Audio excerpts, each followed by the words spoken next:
किसान साथियों राम राम। आशा करता हूँ आप सब ठीक ठाक। साथियों, हम आज चर्चा करेंगे कि आज मध्यम वर्ग के हालात क्या है, और इसके साथ साथ मैं आपको ये बात बताना चाहता हूँ कि यदि आप मेरी बात से सहमत हैं और इसी तरह की चर्चा में आपकी भागीदारी बने या खेती किसानी के बारे में आपको जानकारी मिले, तो यदि ये सब आप जानने के इच्छुक हैं तो आप चैनल को सब्सक्राइब करें, इसके सामने वाली घंटी का बटन दबाएं और अपने दोस्तों तक शेयर करें। साथियों, आज के हालात में आपको बता देना चाहता हूं कि आज से 5 वर्ष पूर्व जो किसान या मध्यम वर्ग की जो पोजीशन थी, जो हालात थी, और आज के जो मध्यम वर्ग और छोटे व्यापारियों के हालात और पोजीशन है, उसके बारे में हम विचार विमर्श करेंगे, चर्चा करेंगे। साथियों, आज से 5 वर्ष पहले के जो भाव थे, चाहे वो नरमा हो, ग्वार, बाजरा, सरसों, जो जितने भी अनाज थे, आपको मैं बता दूं कि नरमा के भाव 10,000 के लगभग 2 वर्ष पहले, आज 6,000 रुपये है। सरसों 7,000, 7,500 रुपये बिकने वाली, आज 5,000 रुपये। ग्वार नॉर्मल भाव मान के चलो कि 15,000 और वैसे 30,000 तक बिका था, आज 5,000 रुपये है। बाजरा 2,500, आज 1,700-1,800 रुपये है। साथियों, जो 2,600-2,700 रुपये बिके, 1,800-1,900 रुपये है। मूंगफली, चाहे जो कोई भी नाज आप उठाकर देख लें, हर नाज के भाव 5 साल पूर्व, 2 साल पूर्व या 3 साल पूर्व तेज थे, आज मंदे। साथियों, मैं इस बारे में विचार करना चाहता हूं कि पूरी दुनिया में जनसंख्या बढ़ रही है और उस सबको खाने के लिए खाद्य अनाज की जरूरत पड़ती है। तो जब मांग बढ़ती है और अनाज की पैदावार कम होती है तो भाव बढ़ते हैं, परंतु अब इस तरह का कोई सिस्टम दिखाई नहीं दे रहा, क्योंकि दर बदर भाव घटते जा रहे हैं। 2023 के साल ऐसा साल रहा है कि इसमें किसी भी जिन्स में कोई भी तेजी नहीं आई है। मैं मानता हूं धान के भाव में थोड़ा बहुत फायदा किसान को हुआ है, परंतु धान बेचने वाला या बीजने वाला कितना एरिया है। एक सीमित एरिया में धान की बुआई होती है, बाकी सारा जो सिस्टम है बिजाई का या प्रोडक्शन का किसान जो करता है, नरमा, कपास, ग्वार, बाजरा, जौ, सरसों, इस तरह के अनाज की पैदावार भारत में बहुत बड़े क्षेत्र में होती है।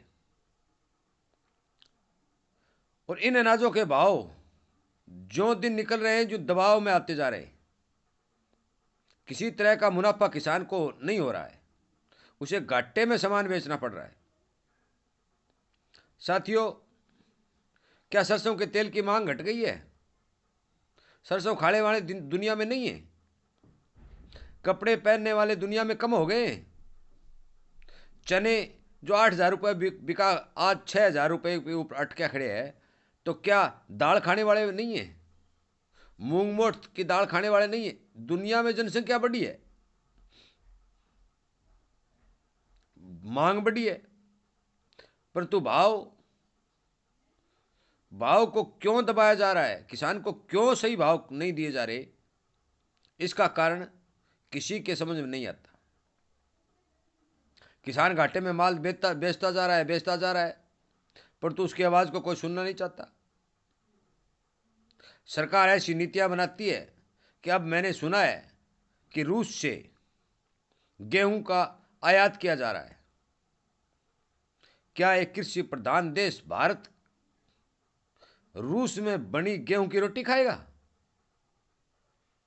मैं किसी देश के खिलाफ बात नहीं कर रहा, परंतु इतना प्रोडक्शन गेहूं का होने के बावजूद हमें यदि आयात करना पड़े तो यह बड़ी शर्म की बात है। साथियों, इस बारे में विचार करना अति आवश्यक है कि जिस रास्ते से सरकार की नीतियों को लागू किया जा रहा है, वो नीतियां केवल और केवल किसान को दबाने का काम कर रही है।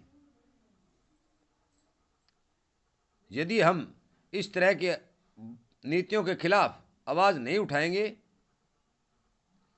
तो सरकार किसी प्रकार की मदद या सहायता करने वाली नहीं है। साथियों, कृपया करके सोशल मीडिया एक बहुत बड़ा प्लेटफॉर्म है, इसके ऊपर अपनी अपनी आवाज़ उठाएं। नेताओं तक, मंत्रियों तक, बड़े बड़े अफसरों तक इस बात को पहुंचाएं कि ऐसी क्या परिस्थिति बन गई है कि हर एक अनाज के अंदर किसी प्रकार की तेजी की कोई संभावना ही नहीं बन रही है और किसान का माल आधे दामों में खरीदा जा रहा है।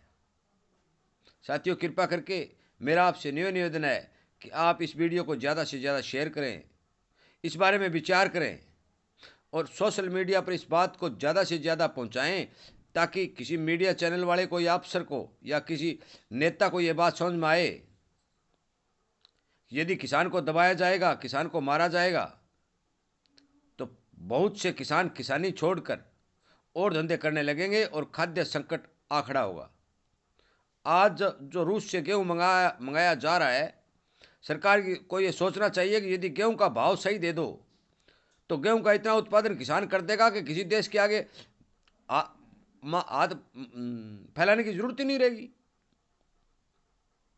सरसों में अनेक बीमारियां आई हुई हैं, कहीं पर फंगस लगी हुई है, कहीं पर मरगोजा आया हुआ है, कहीं की पानी के बजाय सूख रही है। किसान मेहनत करके उसको बचाने की कोशिश कर रहा है, इतना खर्चा कर रहा है, उसके बावजूद भी यदि 5,000 रुपये प्रति क्विंटल के भाव मिलेंगे तो उसे क्या बचेगा। साथियों, कृपया करके इस बात पर ध्यान दें, गौर करें और ज़्यादा से ज़्यादा इस वीडियो को ज़्यादा से ज़्यादा लोगों तक शेयर करें, ताकि कोई न कोई अफसर या मंत्री का रिश्तेदार सरकार तक ये आवाज़ पहुंचाए और सरकार अपनी नीतियों में बदलाव करे ताकि किसानी बच सके। आपका मेरी बात सुनने के लिए और वीडियो या चैनल को प्यार देने के लिए आपका बहुत बहुत धन्यवाद।